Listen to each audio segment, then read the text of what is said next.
As you know, Keith has been with us for about 22 years, and he decided to put in his retirement for November.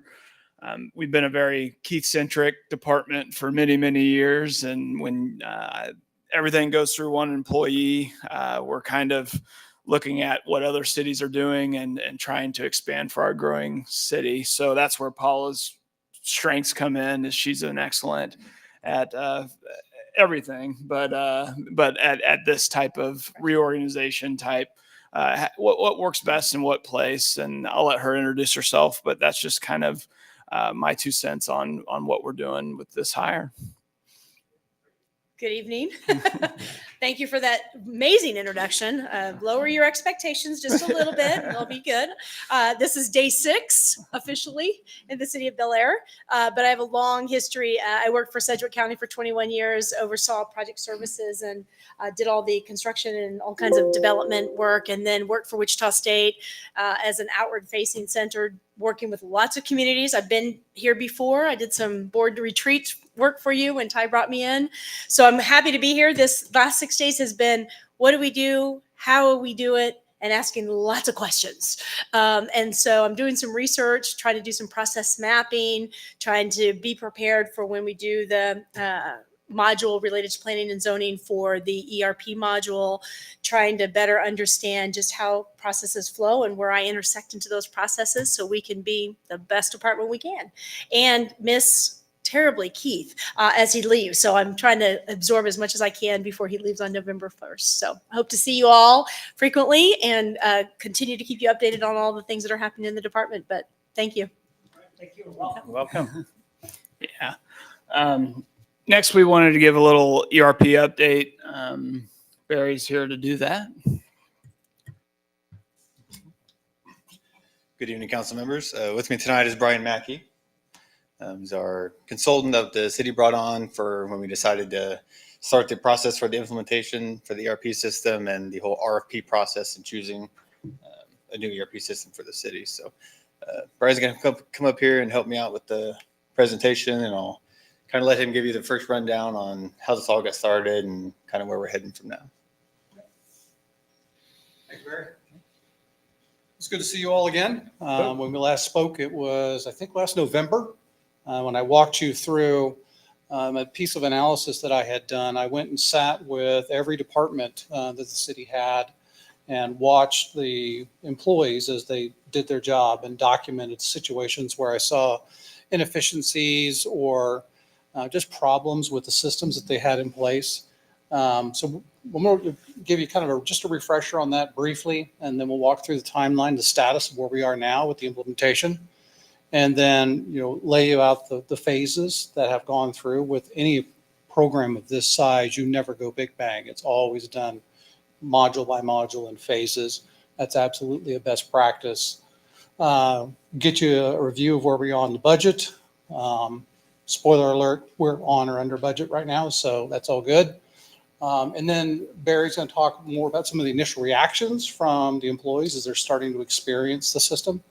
And then the communications plan that's being put in place for probably what is going to be the biggest deployment, and that'll be the utility billing, because not only will that be a big impact on the city employees themselves and one of the biggest areas of inefficiencies, but more importantly, that'll be the biggest impact on the residents as we get a new portal that they can use for managing their utility payments.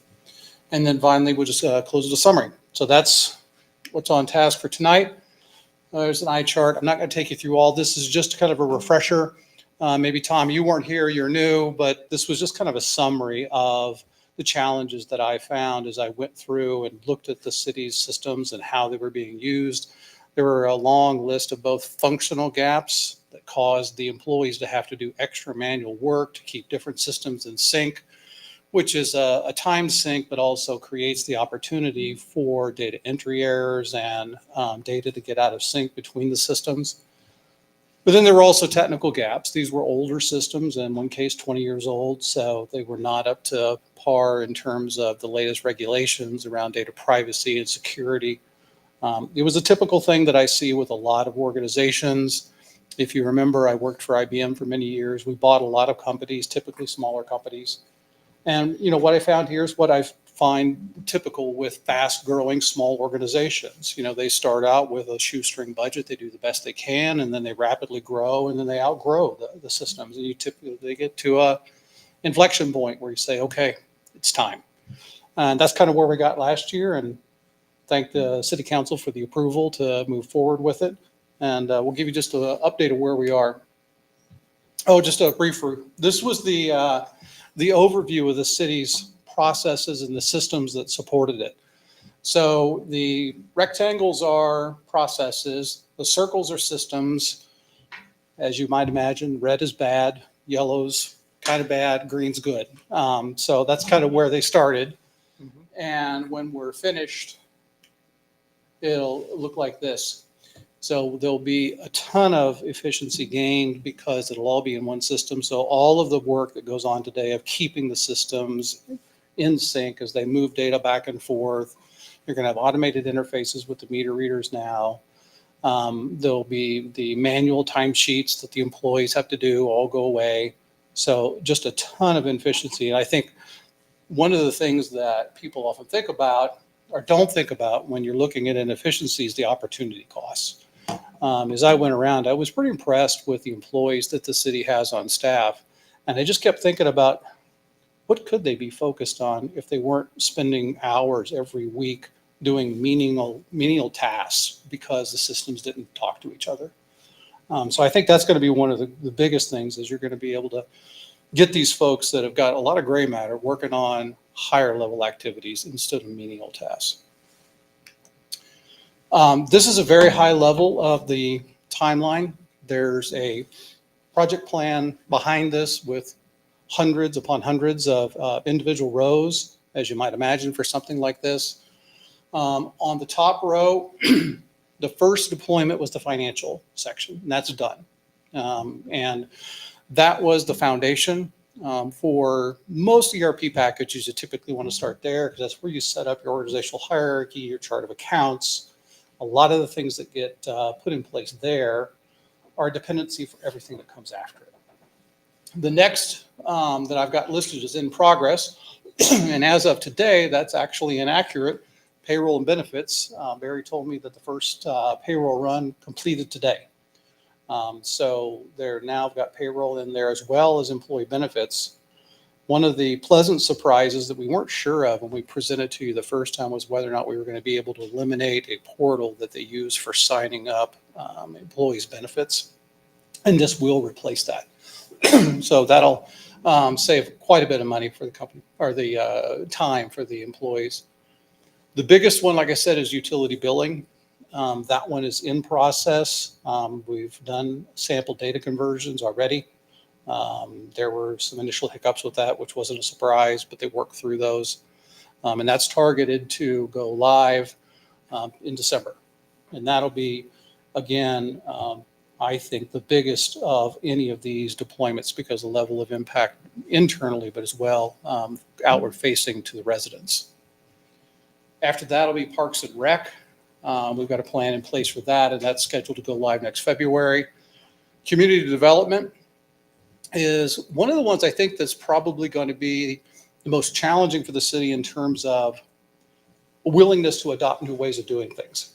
In all of these, one of the key best practices for implementing an ERP or any enterprise software package is the willingness to change the way you do things to take advantage of what's already built into this package that you just paid a lot of money for. I listed quite a few best practices when I was before you last time. One of them was to adopt a strategy of using the software out of the box as much as possible. And then the second, probably most important one, is a willingness to change the way you do things. And so far, I got to say I'm very pleased with the city and their attitude toward this and their approach. They're really leaning hard on this. Can I ask a question quick? Absolutely.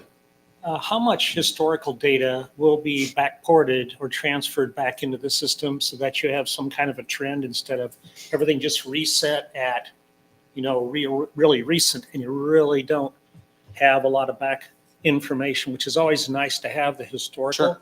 Especially if you're going to make it more accessible for both inside and outside. Absolutely. It would be great. It varies from module to module, and Barry, I don't know if you want to talk to that. You probably remember the details better than I do on that. So yeah, like Brian said, it varies module to module. Finance data I think we'll have at least 4 years, 4 years of all back. the detailed backups. So we'll have a 4-year running budget comparison timeline right there. The utility billing will go back a couple years. Our accounts payable and purchasing will go back a couple years. A lot of that historical data is already loaded in there. We did our first data pulls back in April, so we have everything up until April. And then as we've been implementing, we've been doing everything new, but then we'll do one more final pull here in a couple of weeks to fill that gap from April to July from when we went live. All right. Yeah, I mean, a couple of years doesn't seem like much if you're looking at historical trends and see kind of where you were and where you are. But, you know, if that's all you can get, I get it. But Yeah, we'll be pulling. that's an issue when you switch to a new system, is you tend to throw away so much good historical data that helps you with future trends to say, how much is this system really saving us over time, and looking back and say, how did things go? But certain areas like utilities, I hope they're going to go back a lot further than that. Unless you're going to have the old system you have to keep up just so you can provide old information, and then you have to have the new system. And I'm hoping we don't do that. Right. I think, did you remember with utilities? It's Actually, we'll have, I want to say we have like a lot of information in the legacy system. We'll have what they call a legacy system that we can go into, but in terms of like forward facing, if That's right. utility customers want to look at something, if I remember correctly, it's 3 years. Okay. So there's 3 years of readily available in our new system. Just it's going to look like any of our new current information or Okay. going forward.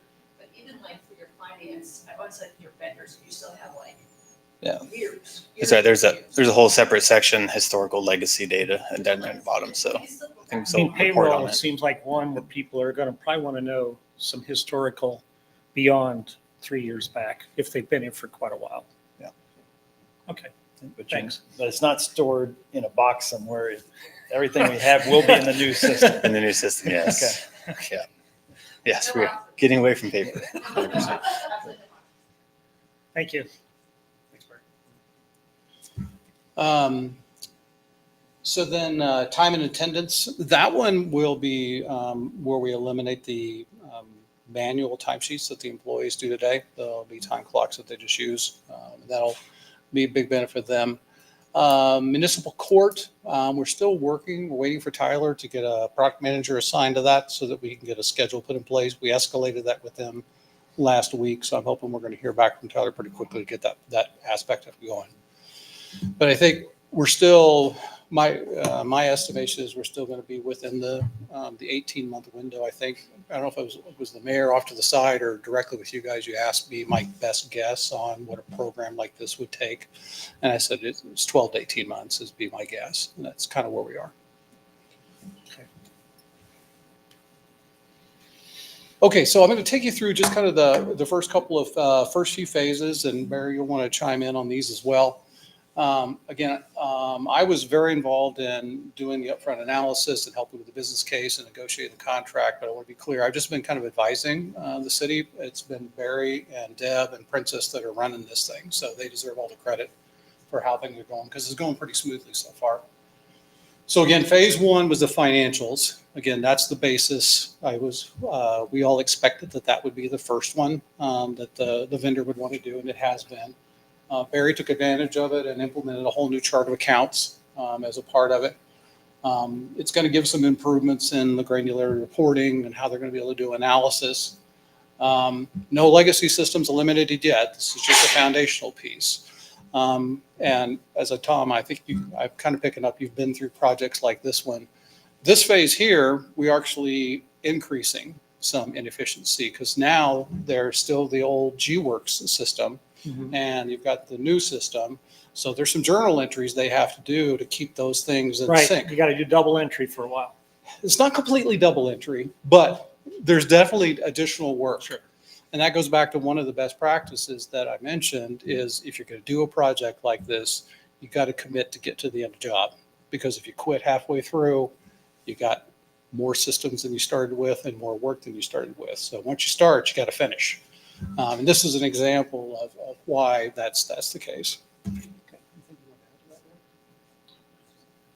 I would say with the efficiencies of the double entry system, as we went through the implementation and configuration of the finance piece, we were thinking ahead and we created these journal entry templates.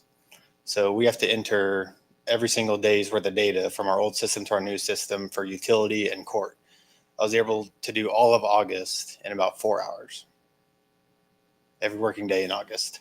But the way we have these templates set up and how they're mapped to our old GL lines when we run those reports, it kind of just autofills. We double check, make sure everything's good on the GL side, and hit post. So we're thinking about these things as we go along through each of these modules to try to make things as efficiently as possible. So next was the payroll and benefits. So you can see in the 2B, we've still got some red there because employees are still doing the manual timesheets. The big advantage that's going to be picked up here is going to happen when we do open enrollment, because the employees will be able to do that within the Tyler portal. That'll automatically feed to all of the benefit providers, where in the past that all had to be manually entered. So that'll be a big benefit for the employees as well as the city staff in managing that. Anything else you want to add to that? Dev's been doing a great job handling the payroll piece for us this time. So if you have any in-depth questions, we can get her up here as well. But another big one of that is also the applicant tracking aspect of it. So right now we got to post all of our open positions on Indeed, pull the applications from Indeed, do all the manual paperwork, everything like that. Well, now we can post our jobs from inside our ERP software. So when we do post it on Indeed, we can post a link. They'll fill out the application, which it's in our software. It'll automatically flow in. If we ever choose to hire somebody for that position that applied that way, we just hit hire and it automatically feeds all their information into our ERP system. So it reduces hours of work on that end.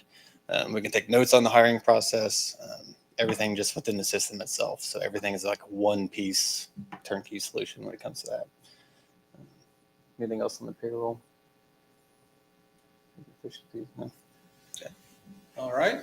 And then, like we said before, the big one is going to be when utility billing goes live. And there's a whole section of the chart that just goes away that's not in this picture that was all red. And that was where one of the employees named Princess would spend hours just moving data from one legacy system to another, making sure it's synchronized, moving it back. And that whole process just goes away. But this one's going to have, like I said, the biggest impact. That closeout process goes away. Billing is going to be simplified. We're going to have a portal now that the residents can use. And I think Ted, correct me if I'm wrong, you're going to start, once we have a portal that's, state of the art, we're going to start passing on some of the fees associated with credit card charges as people process it in, because the city didn't feel right in doing that with the process that was in place before. And that was a part of the business case that helps this pretty much net out to zero long term in terms of before cost versus after cost. So now there'll be an option to pay direct from your checking account or something and avoid the fees for both parties. Correct. That's kind of the model. ACH, we're going to try to always keep free, but credit cards, it's convenience fee. Every city has one. We removed it at COVID and just to encourage, but we never turned it back on. And it's costing us money now. And so once we roll out all this new portal system, that's when we'll roll out the other side. Do you guys field a lot of questions or people walking in on utility bills that this portal is going to allow them to kind of answer some of their own questions if they have an issue, that they'll be able to check the portal instead of contacting the office? I mean, and that's where I kind of go into, I believe so. A lot of the questions sometimes we get is historical information about their account, because right now we have the only way you can really see your historical data is if it's you signed up for the portal less than or about a year ago, and all you can see is the amount you paid, not necessarily your usage, all that sort of stuff. So those questions will definitely go down. I still want to be the small town friendly customer service that everyone's accustomed to. So I don't think all the questions are going to be out. We're still going to get walk-ins and people that have the habit of just calling us. But I think it's going to be well more customer friendly, just like your Evergy bill, your Kansas gas bill. That's kind of what we're anticipating. I don't think I've ever called Evergy or Kansas Gas. I've just gone online and was able to search what my usage was and those types of things. So basically 21st century customer service.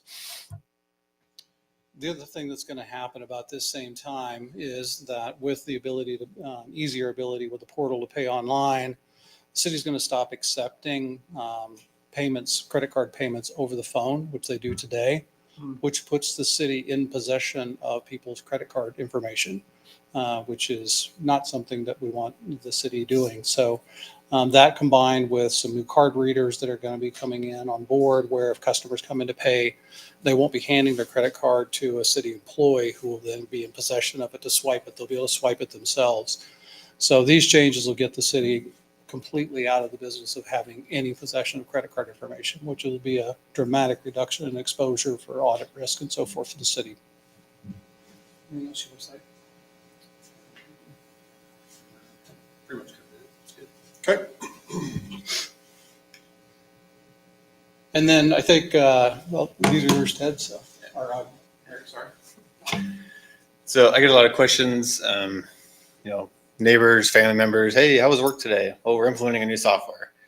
What's that mean?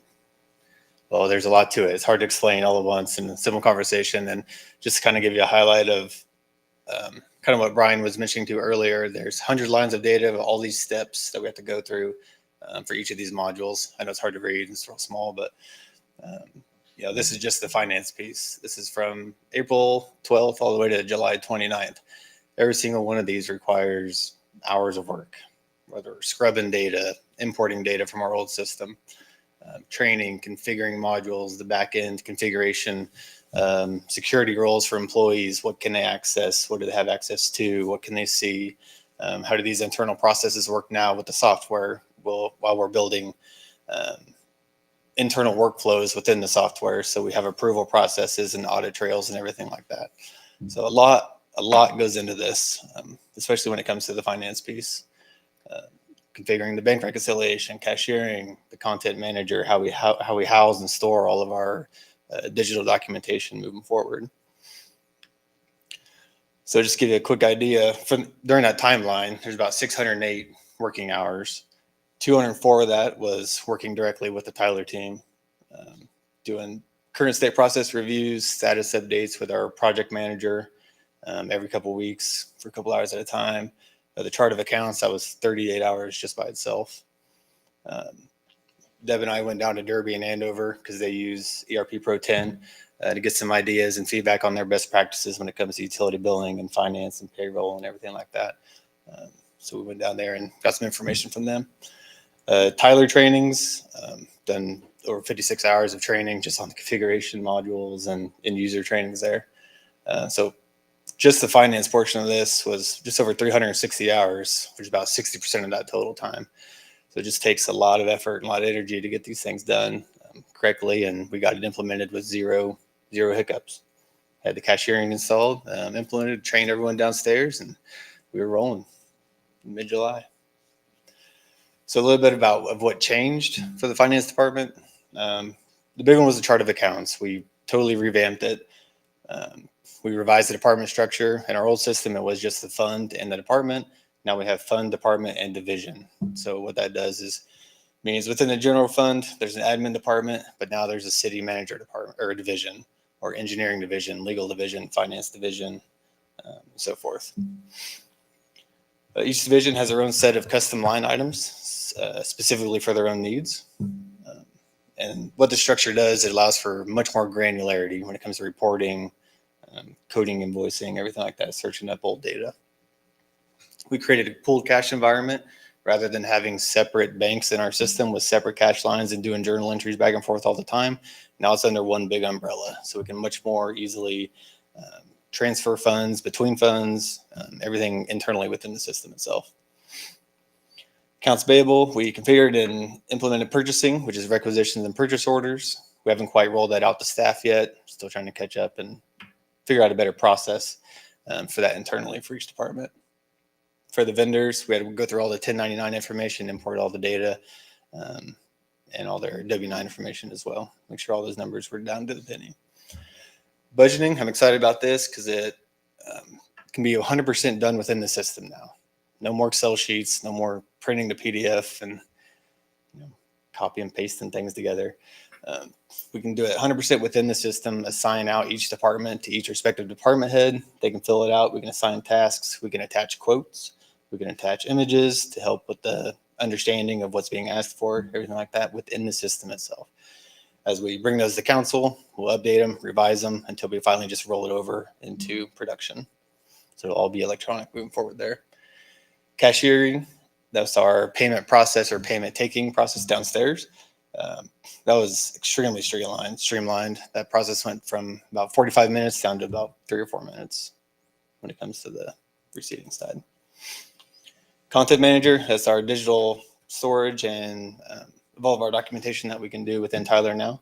So whenever we cut a check or code an invoice or do payroll, it'll automatically take that documentation and attach it to those vendors or to those employee profiles, everything like that. No more emailing of stuff, no more shuffling of papers and stacking them in a box. Our reporting vastly improved, and we can now actually do clean exports of the data to Excel. Don't do a lot of manipulation to them. Very customizable notifications, email straight from the software itself. If we ever purchase something and need to issue a purchase order, we can email it straight to the vendor right when we hit process. User setup, and then additional security roles, the granularity of it. But project accounting, that's what I'm really excited about with all the projects we have going on now. In our current software, it has about 58 departments. So think of like admin, PD, all that, with about 329 line items for all those departments, which is each an individual project. I mean, that's been over some time. But with Tyler, that's reduced down to 26 line items with the project accounting. So those 26 line items, whenever we create a project, it'll create its own custom line items, and they'll all just flow straight into those 26 GL lines. So when it comes to reporting, it'll be vastly improved. We can easily run whatever you guys want to see when it comes to the reporting side of those. Looking forward to it. Do you want to do the budget? Do you want to do that one? Oh, I just say that in any project like this, when you buy a large package that I think there's probably over 50 different modules that were in the contract. As you get into the details, you find out that maybe one module doesn't do what you thought. We should have got another module. So there's been the typical number of adds and drops from the contract. Tyler's been very responsive to that, and refunded where there was money's already paid or whatever. The bottom line is, if you look at the very top there, $93,000, that was the original annual SaaS fees in the original contract. With all the puts and takes, we're now at $91,000. So we're a little lower than what we originally signed. So, I'd just say that the city employees here are kind of managing this project pretty well with the puts and takes. We're staying within budget.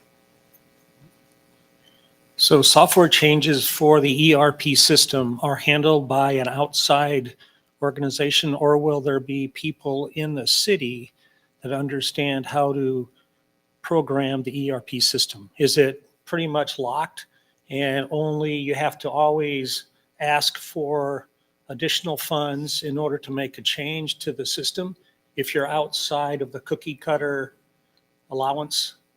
What's the status on that? I'm going to pick on one of the words that you said, program it. So nobody in the city is going to be writing code that'll go into the actual product. That would be customizing it. Okay. And you don't ever want to customize a package. You don't want to pay to have it customized by the vendor. You don't want to customize yourself. Configuration, though, is when you go into administrative sections of a large software package and say, I want this to run differently now. I'm going to make these switches, make these changes. This workflow is going to go differently. I need to add these accounts. I need to do whatever. And that is absolutely within control of certain individuals of the city. You don't give everybody that kind of privilege. But Barry's definitely going to be an admin and can do those kind of things. And, Deb will be an admin over on the payroll and HR side of the house. And they'll have a lot of flexibility to be able to go in and reconfigure the system to make changes for, things that happen with the way the city's processes are changing. So they're absolutely not locked into a cookie cutter. Now, there's always limits to that. Sure. But I think, Tyler's $1 billion company with thousands of customers, so they've built in a fair amount of configuration into the system. So if there was a request for an add-on, is there even a process? Or we just would have to wait to see if Tyler has somebody big enough that wanted it, that it gets implemented in the You mean software? like a new piece of functionality? A that request doesn't for exist? change. Is there a request for change process within the ERP system?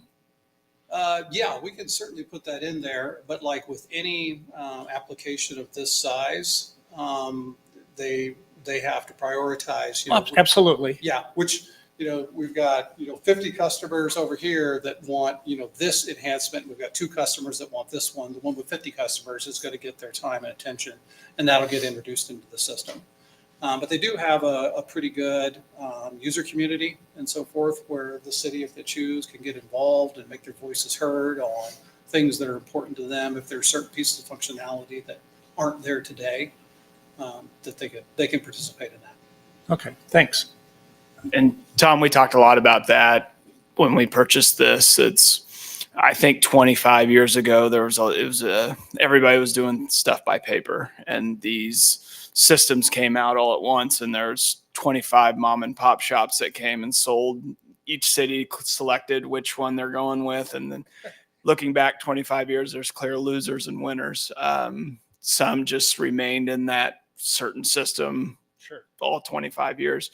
Tyler was one that adopted and upgraded their systems as the time changed. And that's kind of what we saw with their integration over the last 25 years. And they're $1 billion company. It's kind of like, I don't even know how you would explain it, going with Microsoft versus some other small startup company back in the day. We're kind of with the standard bearer. So they're going to grow in their capabilities as a company and roll it out to cities as well in the future. And the other thing I would say is, if you find yourself in a situation, whether it's a city or a business or whatever, and you want the software to do something that none of the other customers want it to do, you might want to take a look at why you want that. What makes you so different?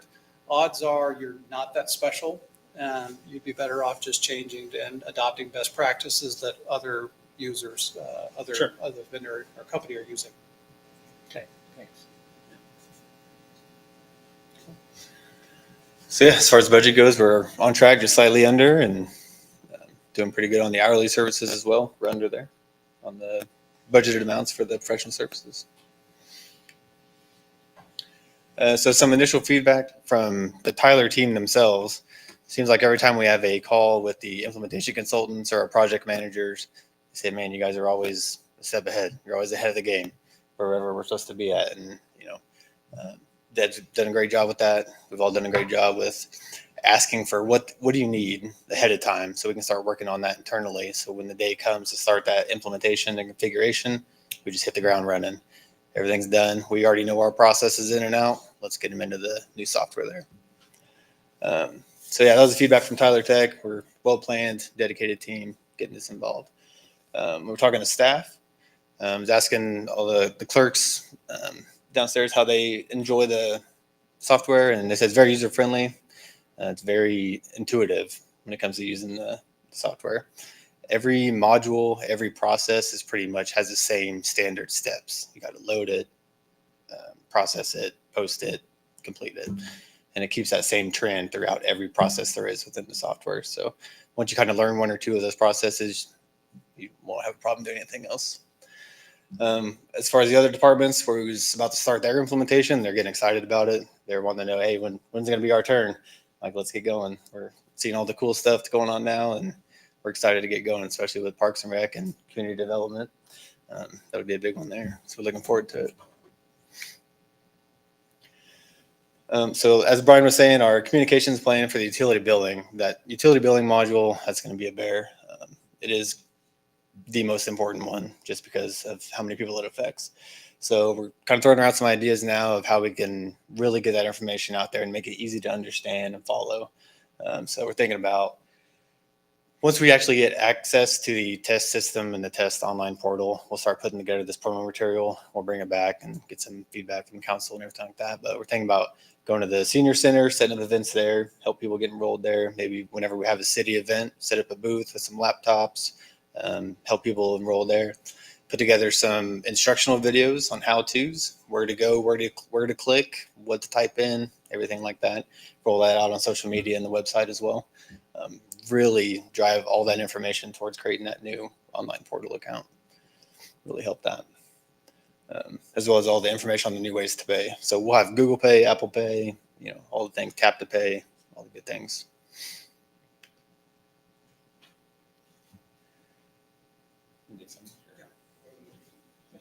So I guess just in summary, the big areas of the project are on track. There was, a couple of delays with Parks and Rec and the court that we're working on to get those going. We're on budget, and we're starting to see that the benefits that we'd hoped for, the city's going to receive. The biggest portion again would be the utility billing. We've said that before, and Barry and I were thinking it'd probably be good to come back before that goes live and give the council another update of how it's going. I guess the one thing I will say, so far it's gone incredibly smooth. I would expect there'll be some bumps. So you can't do a program, in my experience, of this size without running into some issues. So far, because of the hard work that Barry and Deb's got a binder like this thick of stuff that I've seen with my own eyes. And Barry's kind of underselling the team a little bit. The project manager that we have, pretty much every status meeting I sit in on, she goes, I wish all my customers were like you guys, because they really are working hard to get out ahead of it. So I think you should be thankful for the staff you've got here. And I think that's probably it. Yeah, kind of covers it. And if you have any questions, stand to answer.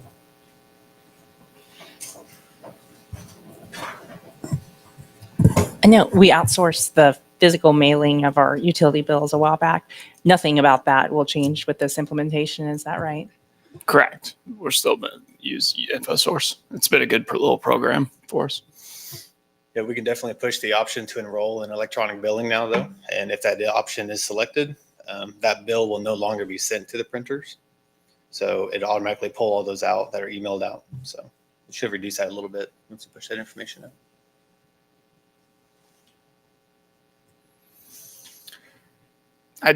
Big thank you to Barry and Deb and Princess. And it's kind of hard when you put your best employees on one project for 18 months. So I really appreciate them. The hard part, Barry says 60% of my time, but that doesn't include the 40 hours he puts in doing his regular job. So they've been regularly 60 hours a week for the last 3 or 4 months, probably 5 months. So I just publicly appreciate my employees and how hard they work on this project. It's really going to be a legacy system and something that just is great for the taxpayers, great for staff, and great for the organization as a whole. So thank you guys for all your hard work. Thank you. All right, thanks. Yes, thank you.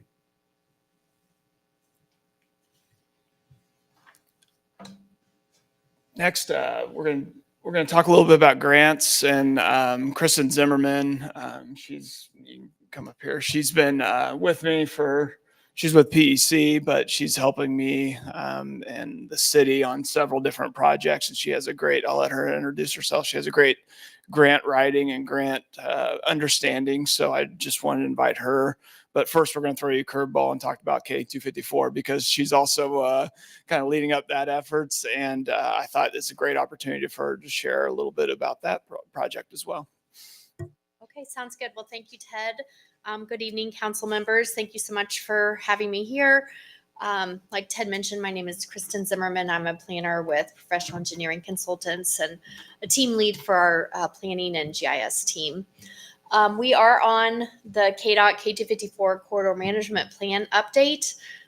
This has been a very exciting project. I feel very honored to get to work on this and think that all the cities along the corridor should feel especially honored. This is the first corridor management plan that KDOT has done in the Wichita Metro.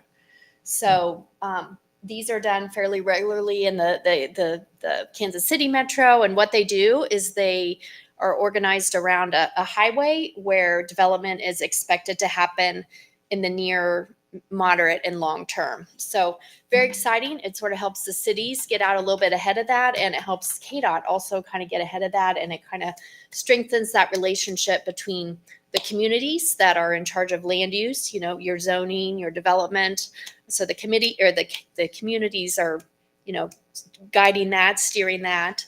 And then of course, KDOT owns and operates the highway. So that's been a great opportunity. And I just want to give a little history. It's really just built on the work that your previous city manager, Ty Lasher, started with the K254 Corridor Development Association. So that group's been in place for several years now. I know Councilmember Dean is a member and an active member, and that group is going to be really helpful in terms of moving this thing forward.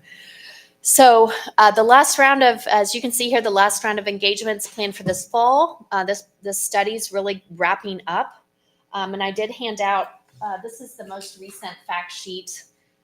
So if you want to check out more information, there's information here. And then there's a link to the project website and also up here. And I just wanted to draw your attention to some of the tangible kind of practical things that are coming out of this corridor study. Some of the now projects, KDOT is, I think they've already completed restriping in the Butler County section. So this is K254 from Wichita all the way over to El Dorado is what this study covers. And I guess I should say the purpose of the study was really to look at land use, safety, and traffic analysis, and kind of work together to kind of have a kind of agreed upon, you know, future land use, as well as some of these transportation improvements. So the idea is that kind of we can move forward together, and there's a framework together. Obviously, land use will change, decisions will change, mayors will change, council people will change, city managers will change, but it's kind of meant to kind of have a foundation or a framework to be able to move forward together throughout that change. But we did get some kind of these now projects of restriping in the Butler County portion. Rumble strips are being added on some of the north-south roads by KDOT, and then some corridor wide signing improvements. But what most people are interested in is the short-term and long-term improvements. So the short-term, what's being proposed is extended acceleration, extended deceleration lanes, additional lighting at intersections, and at select intersection right in, right outs, as well as some R cuts, which is a new, I guess you could say, intersection design where you turn right first in order to turn left. So you turn right, kind of make a U-turn, and then turn back left. And the reason KDOT likes these is that they cut down the conflict points by half. So in a traditional kind of T intersection, I think you've got close to 50 conflict points of, you know, going northbound, southbound, to east to west. It cuts it down to about 24. So much safer. It kind of seems inefficient to turn right to go left, but that's really why that is. And then long term, you know, really KDOT's vision is to kind of transform this kind of at grade highway to more of a grade separated highway feel. So there'll be overpasses and interchanges, frontage road enclosures. And if you go to that website, they've got several real good maps where you can kind of see what they're envisioning. I did want to note here at the bottom that Webb and Rock intersections are not included in this plan. As you all probably know, KDOT announced those intersections a little earlier this year as part of their design pipeline. So they'll be hiring a engineering firm to design that project. I did try to track down any recent intel on when that RFQ is expected. I wasn't able to get that information for tonight, but I'm going to be meeting with Ted, and hopefully we can get you guys well positioned to be able to be a part of and or influence maybe some of that process or the project. Any questions? 254. Okay, sounds good. Bel Aire is a big winner out of this project. I think coming right out of the gates, getting this first project in the KDOT design pipeline. So as you can imagine, this kind of a project is going to take decades. So very exciting that first one is for Bel Aire. And then next, Ted Yeah. had asked me to talk a little bit about WAMPO. Do you want to Yeah. So introduce? you can go ahead and sometimes we talk about WAMPO so much we don't realize it is a grant program. So I wanted semi-grant program. I wanted Kristen to review some of the WAMPO projects we have and just the organization in general, just for a refresher.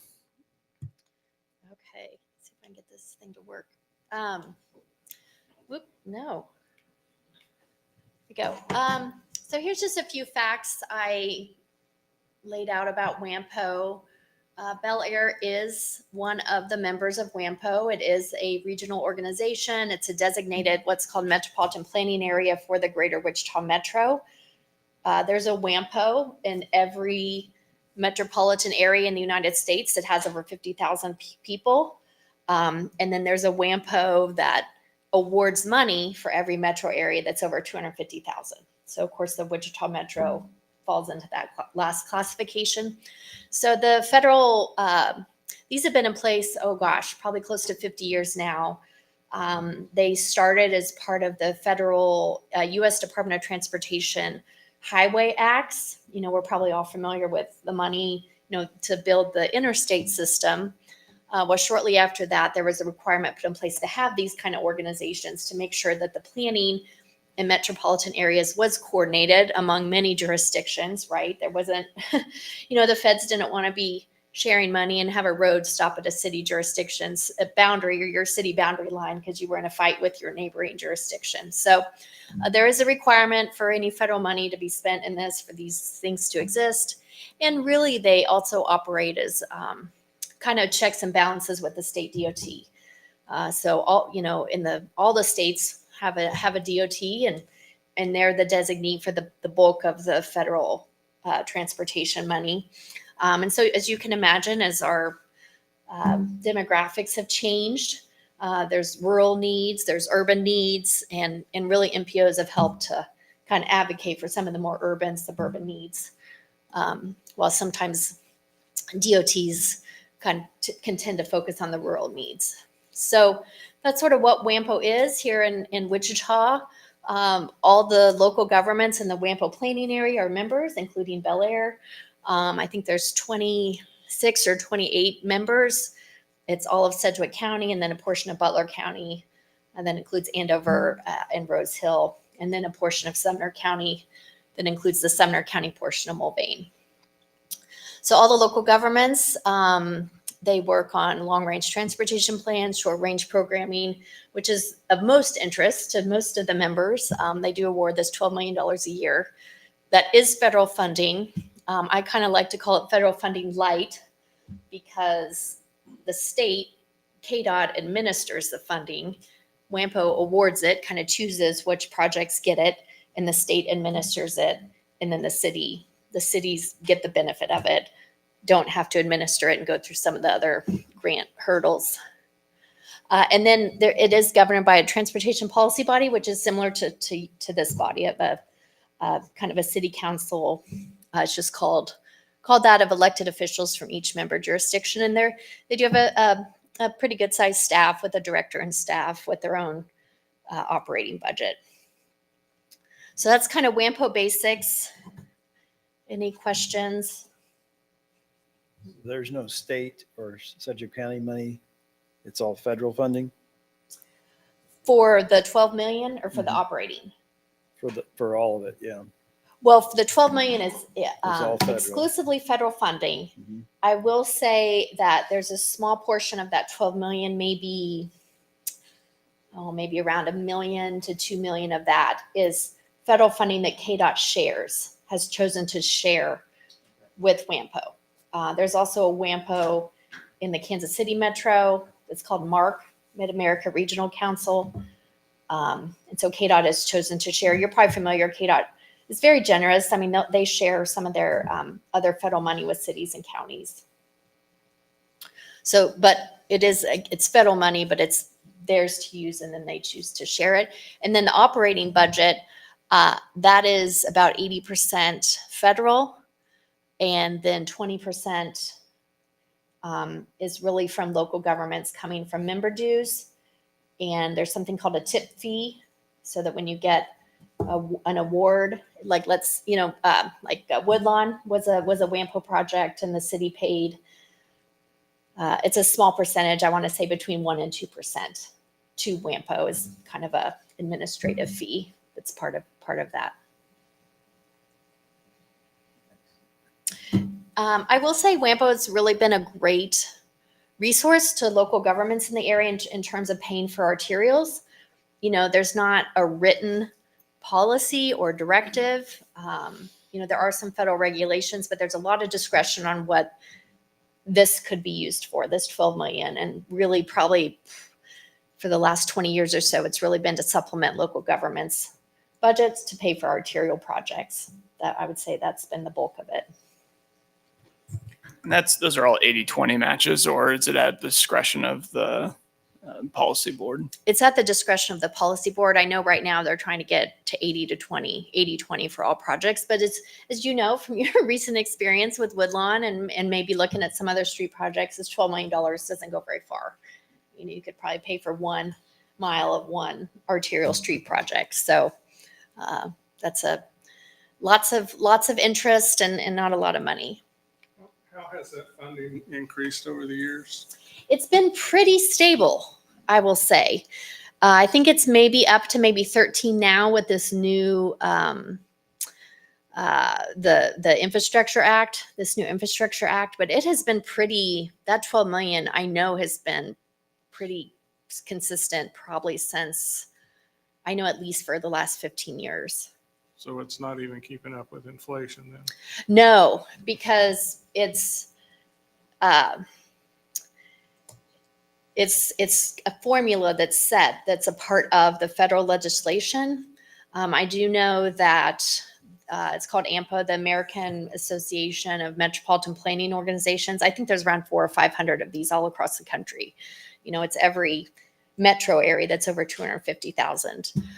They have lobbied Congress to try to bump up that percentage of the total federal, I don't have the numbers, but a big percentage goes to DOTs and then a smaller percentage goes to MPOs. And they've been lobbying to try to grow the MPO percentage, but as you can imagine, that's going to take away from the DOT percentage.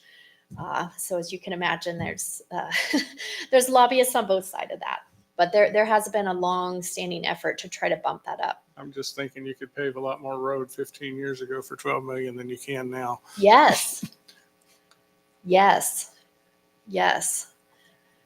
So, I've often wondered if there would ever be a kind of a come to Jesus moment or something, where there's some conversation about, golly, we can't keep operating the way we have and picking these arterial street projects if this is only the amount we're going to be getting. So have to see how that plays out, I guess. Then I just wanted to share some of the projects that Bel Aire's been able to get through WAMPO. So they're listed here.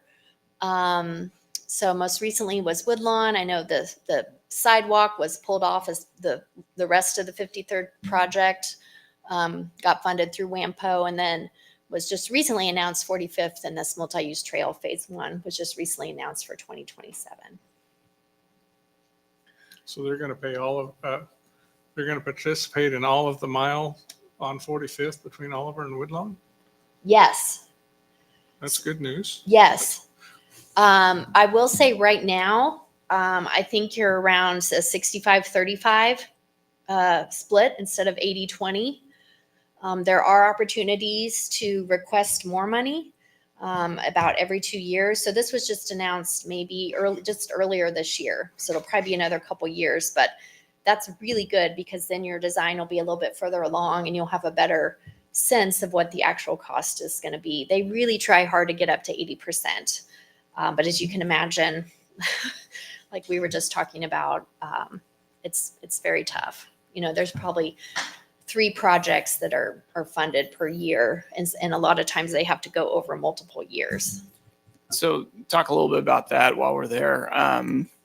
The director will send out an email, or they'll talk to the board, Transportation Policy Board, about, hey, we have some money left over that maybe a project went under, or however that goes. And then at that time, we would say, hey, we were only 70-30, let's get 80-20. So I believe and I know that's kind one of their the- top priorities for whenever a couple years ago they rolled out kind of a policy on what to do, because every year they will have kind of leftover money. So.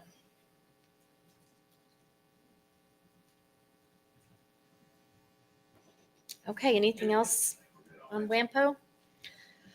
Okay, and then really the last thing that Ted had asked me to talk about was just grants in general. How can we pay for this stuff? Like we were just talking about, oh my goodness, this 1 mile of a street costs $12 million.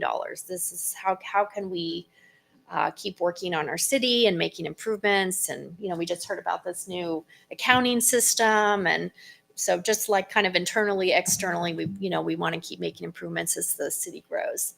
So I listed just a few of these bullets that I like to share just from my experience. My team and I have been able to secure I think we're right around $25 million for our clients for both planning and capital projects just over the last couple years. So these bullets here are kind of the main things that I have seen of what makes a successful grant and how to best position yourself. As you can imagine, there's a lot of competition. A mile of street costs $12 million for City of Wichita, for City of Bel Aire, and for a small rural community. So lots of competition. So number one, really define your priority projects. It's really important to kind of go through some kind of process to figure out what's important. Everybody's streets are falling apart. Everybody's water and sewer infrastructure is crumbling. That we need to have a little bit better story than that. Everybody is facing that. So, it needs to have meet a demonstrated need. It needs to have public support. It needs to have political support. It needs to have a local match. I always like to say nobody likes a mooch, so you need to be prepared to pay for your portion of it. There's never going to be a grant where they give you 100%. Number two, set aside time to apply. Many of them are quite involved. There's a lot of competition. And so they do require input and a lot of times partnerships with other organizations, letters of support, things like that. So it's important to have good relationships and good partners when these things come along. Number three, align the goals of your project with the stated desires of the grant program. After all, it is their money, right? So, that said, you're the biggest advocate for your project and you best know how to make the case for it. So it's really important to really understand, how do they want their money spent and make sure that you're aligning your project to how they want to spend it. So, and that's something I like to say too, is all these, even the federal government wants a plaque on their wall saying, look what we help fund. And when you're thinking about applying for a grant, we got to picture what the federal government and everybody that's giving that grant, what kind of plaque are they going to put on the wall about Bel Aire? And that's kind of what I judge okay, is this project going to be worth the time? Is it going to, or the federal government say, yeah, we helped reconstruct 53rd Street? Probably not, but is there other programs we have? And that's kind of where I'm at right now, is trying to find those programs that match the grantor. So go ahead. Yeah, it's good to match those. The next one, keep an eye on your money. Be prepared to pay a portion of the total cost and make sure you're keeping your cost estimates up to date. We've just gone through the most inflationary time we have in 40 years. So it's really important to have up-to-date estimates, which is dependent on knowing what the project is, right? To be able to even get a cost estimate. Pay attention to the source of the funding and its requirements. State agencies do administer many federal programs, and the federal requirements are enforced, even though it's coming through the state. So one good example of that is you may have heard of the State Revolving Fund. That's kind of a water sewer focused low interest loan program. Those are it's all federal money that's made available through the EPA that the state KDHE, Kansas Department of Health and Environment, administers. And I did bring kind of a checklist here. This was put together by the Kansas Infrastructure Hub, and it's been really, really handy. It's just called Are You Grant Ready? And so it asks things just in terms of, these are some questions to answer to be able to just do any kind of federal grant. Things like, our organization has a EI. Our organization has experience with administering and managing federal grant funds. Our organization is not suspended or disbarred or showing delinquent. Our organization is required to do a single audit is required to undergo a single audit. I think that's when you have over $750,000 of federal money, you have to do this special audit. We were just talking about this new ERP system. Our organization has an accounting systems in place to track grants and matching funds separately from the general fund. There's accounting requirements, procurement requirements, monitoring requirements. So it's a good checklist. And then they have a separate checklist for, are you prepared for these new grants that are coming out under the infrastructure law. And then lastly, just remember you're your project's biggest advocate. Learn how to tell the story, get some partners, be collaborative. You have to kind of sell the project yourself. Kind of if you don't believe in it, it's going to be hard to get someone else to believe in it. So I hope those were helpful. It's kind of general. I know a lot of time we see all these grants, apply here, apply there, and there is a little bit of a strategy to it. Even things like, gosh, our project costs $10 million and the maximum award is $1 million. So we probably don't want to apply for that unless we want to pay $9 million. Things like that. It's really good to kind of go through that kind of questioning exercise. And then just the last slide here I have is, that first thing I just find really important. It's really important to go through some kind of process to determine what is important to us. Not everything can be important. We can't get a grant to pay for every single project. And so what's important to us, and in terms of infrastructure, which I'm most familiar about, I am a transportation planner and have some experience with water and sewer and parks and, things cities like to have. It's really important to, you guys are doing your comprehensive plan now. You'll get some findings from that in terms of kind of maybe there's a new growth area, or the city wants to grow, or the city wants to focus on a certain geographic area. Maybe you decide, gosh, the public is telling us really parks are really important to us, or we believe as a city that's the direction we want to go. So that kind of helps. You guys have a lot of really good master plans. I know PEC has helped with the water and sewer ones and have had a lot of conversations about water and sewer and distribution and collection and treatment. And then I know you have some parks. I don't believe you have any sub area plans, but I know you have kind of a development plan. So it's really good to just kind of lay all those out, look at the key findings, the key takeaways, and all that ends up going into kind of a capital improvement plan where you're looking, 5 to 20 years in the future. You're saying these are the projects that are priorities, kind of here's how we want to pay for it. That can be, GO bonds. It would help to kind of prioritize what you want to go after for grants. Maybe we could bundle some projects together. I've thought for a long time, if Integra does announce, I think a case could be made to like the federal RAISE grant to improve all the streets and all the water and all the sewer and all the parks. All these things are going to be needed, but it would have to be something really that transformational, especially on the federal side to kind of catch their attention. And I don't know, Ted, if you wanted to go through the CIP the city's worked on. You need any more questions for Kristen here? Yeah, I did have one actually. What about non-governmental grants? I think we get something from a tire recycling, maybe plastic recycling, something to help pay for trees to be planted. Are those all things that you work with? Some. I would say we've had some exposure and some success with, there's a grant called AARP Community Grants. And those have been, I know we've had a couple of communities have been awarded those. They're very small. And so, I think the max award is like $1,000. So those are, it's kind of the cost benefit. And, a lot of times those are the best if, like a staff member could kind of take the lead on that. And I know there's also some good ones in that regard with parks and benches. I don't have a lot of experience with those, but I know they're out there.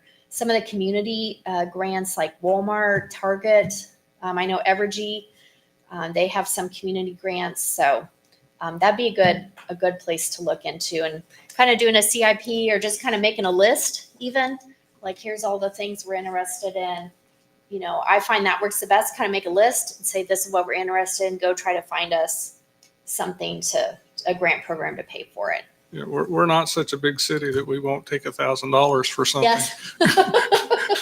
I get that. It's funny you said that, John, because those are the ones we could be most successful at, and we do try to apply for as many as we can. But that's one thing we're kind of on both ends of the spectrum here, and that middle area is the most difficult part, and that's what we'll kind of talk about going forward. But thank you, Kristen, for all your knowledge, and she's been a great resource for me stepping in, and you see all these grants, and several of you have sent me emails that say, hey, what about this one? And a lot of times I'll click on it and spend 30 minutes looking at all the details, but sometimes I can just call Kristen. She's like, I know exactly that one. You guys can't have that one.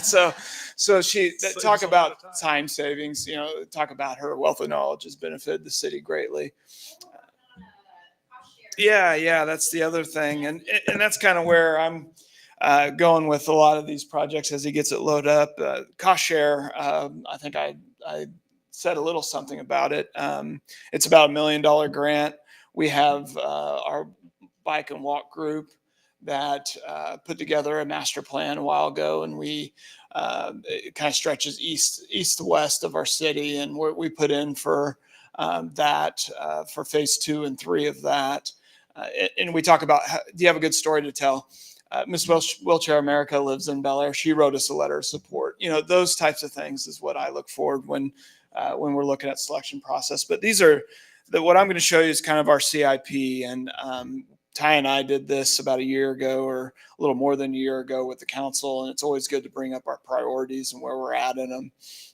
Of course, number one a year ago was 53rd Street, and we're weeks away from completing that. Number two, 45th Street. That's of course in WAMPO project, and that it's about 2.5 million city match. But as we were talking about, it's a large project, and we'll continue to talk about funding and how we go. But that's scheduled to start 2027.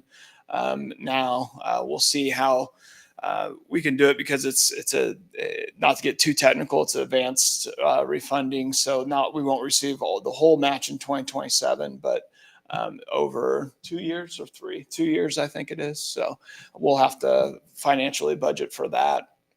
Upgrade the HVAC system. We did phase 1 about a year ago. Keith is walking around with some guys for phase 2, and then we're going to try to get some energy savings, or what we've seen. I've noticed a huge difference in what the investment we made. We did about a $60,000 project last year in the city hall.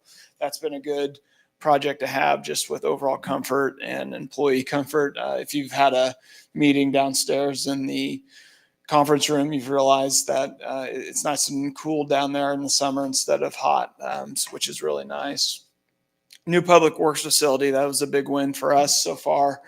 Met with the architects today on a concept, and we should have something to you probably in October to kind of look at. And then we're going to bid hopefully November and start rocking and rolling out at that site. That's a grant. Big win. And then electronic locking system was number 5. That's still on my list to do, but not quite as prioritized as a lot of the other huge projects we got going on. We got going on in the city. Number 6 was refresh existing parks.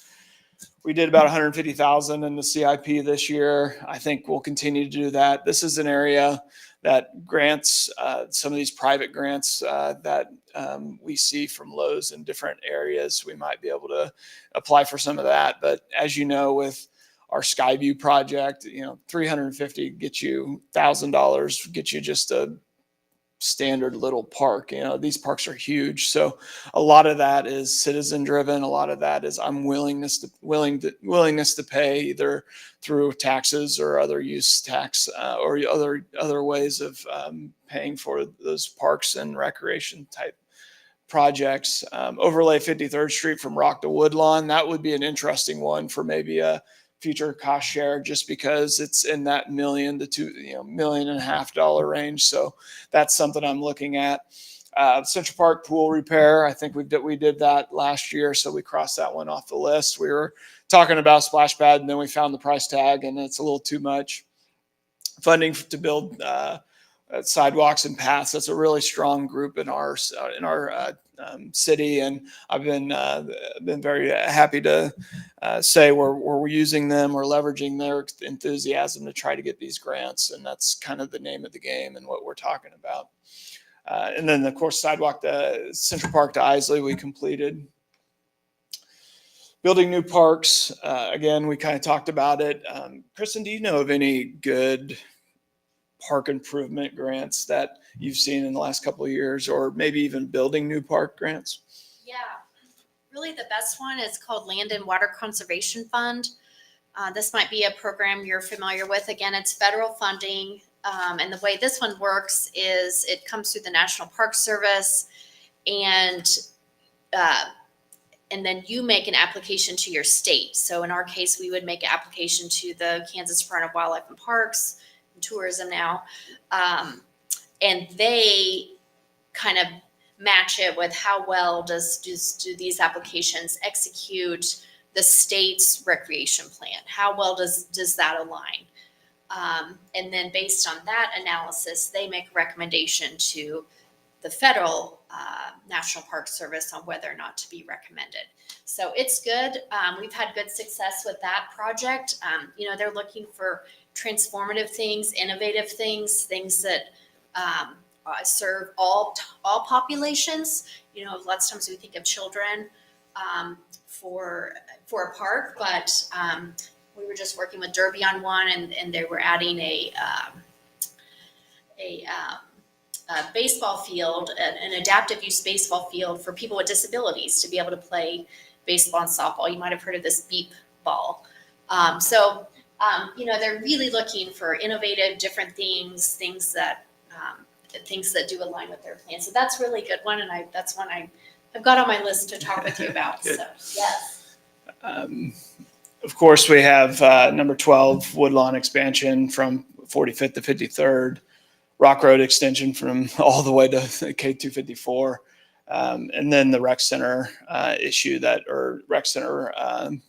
project that we did a master plan about a year ago. So these are a lot of big priorities, guys.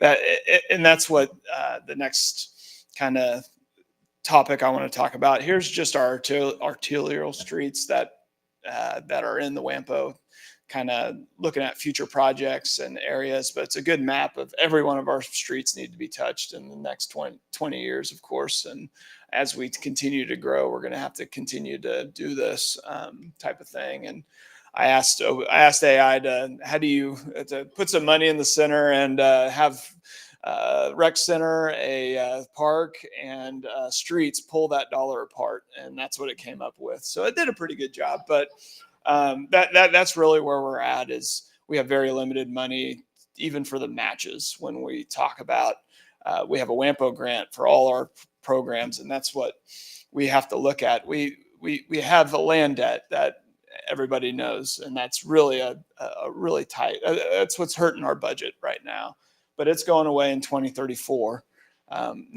Not soon enough. But what it does to our debt is it severely lowers it in year 2034.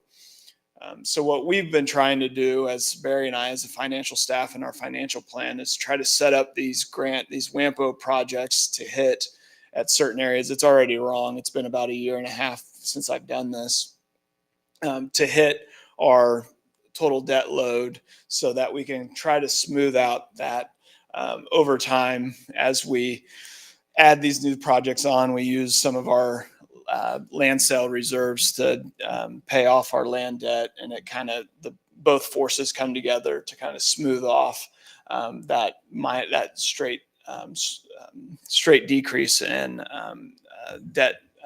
We have to transfer the debt service.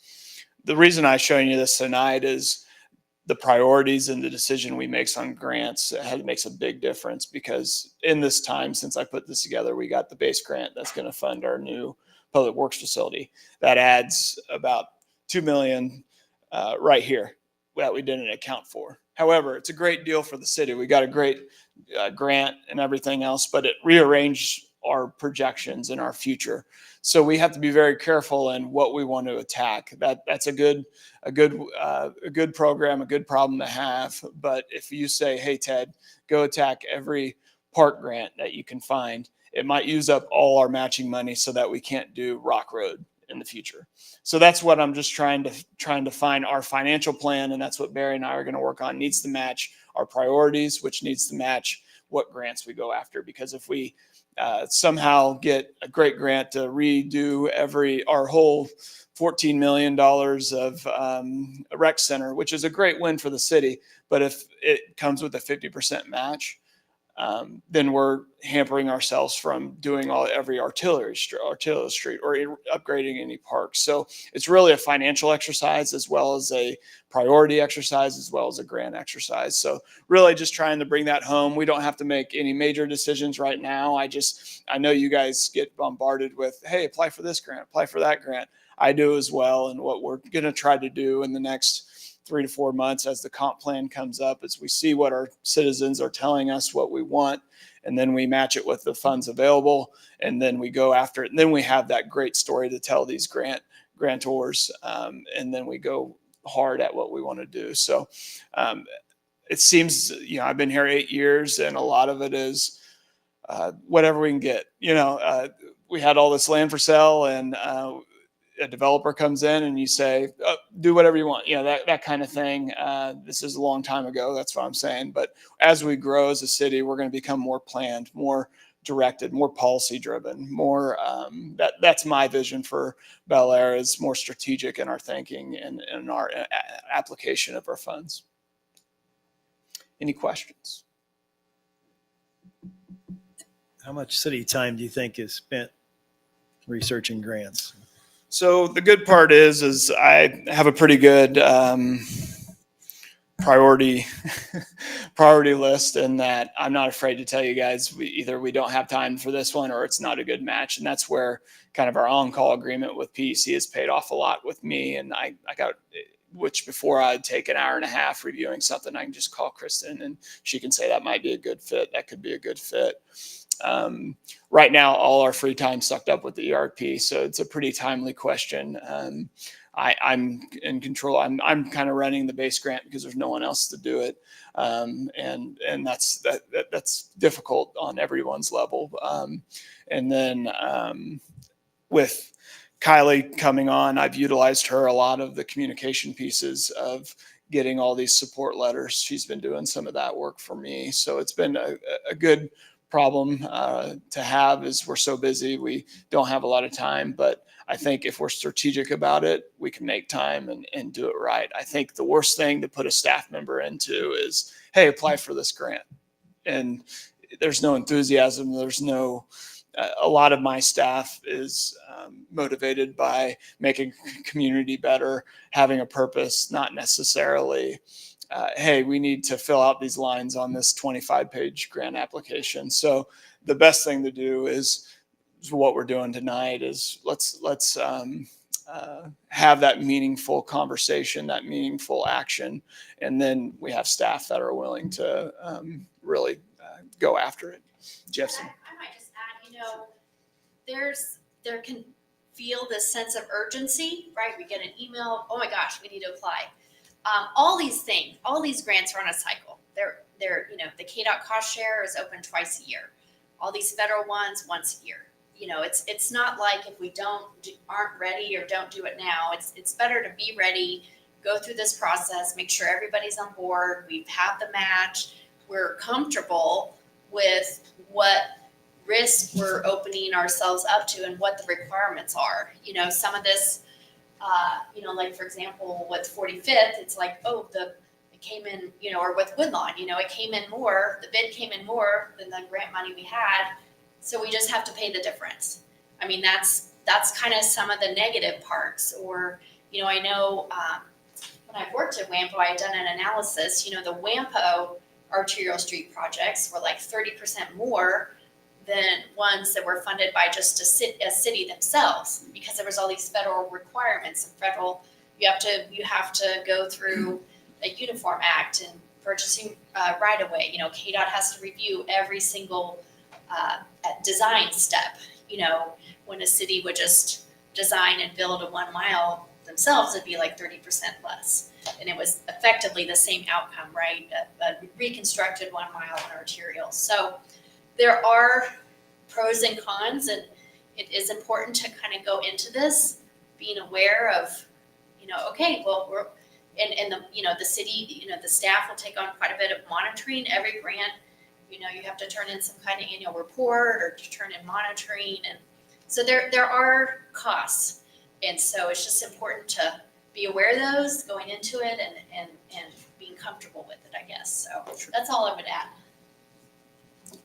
And I think that's why we're excited about the ERP projects. It's just going to bring us more efficiencies, which in turn gives us more time, which in turn just it snowballs from there. So that's where I see it's one, being smart, strategic thinkers in the long-term future, and it's capitalizing on your efficiencies, and then the public support for these types of projects also needs to be there. So I think it's all persons need to step up on that. You mentioned rules for acquiring right of way. Mhm. If we were pretty sure we're going to want to do Rock Road and Woodlawn in the future. Is that something we could go in and acquire right away now without adhering to the federal rules and then say we've got the land? Yes. Yep. Yes. And that's, I think, probably a really good example of kind of doing this strategically, you know, thinking ahead, saying, we want to get these roads, so we're going to go ahead and buy the land. KDOT does it all the time. Mhm. Yes. McDonald's is good at that too. I think they have a lot of land, but yeah, that's something. And if we want to look at that, we can look at that. But as you know, we've been in a few right away purchases. They're always fun. Yeah, well, you may get it down to one that you have to go through the process. And if you got 90% of the land bought already, And you're going through the same process, you just have to document it more, you have to, you know, go through an appraisal and document it, tell KDOT, and, you know, you can always go through condemnation either way, you know, with the KDOT, the federal process or the city process. Mm-hmm.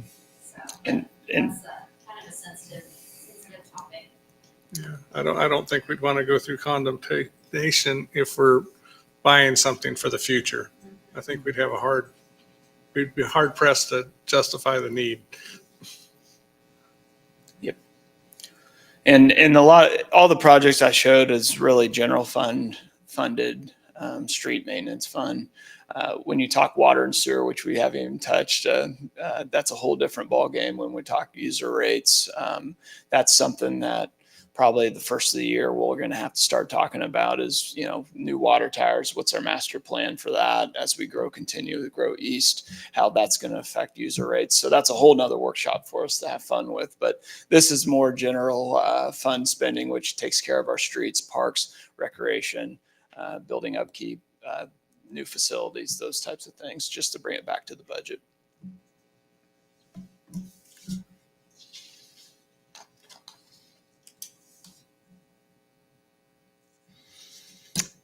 That's all I have tonight, Council President. I'm really excited. With Paula coming on last week, I think I finally filled out my team and we're ready to go. So I'm real excited for the next year or two and see the changes and efficiencies and all the operational side of things that we're going to do here in Bel Aire. So exciting times for us. So thanks. A lot of good information. If there's nothing more, I guess we're ready to just dismiss. Thank you.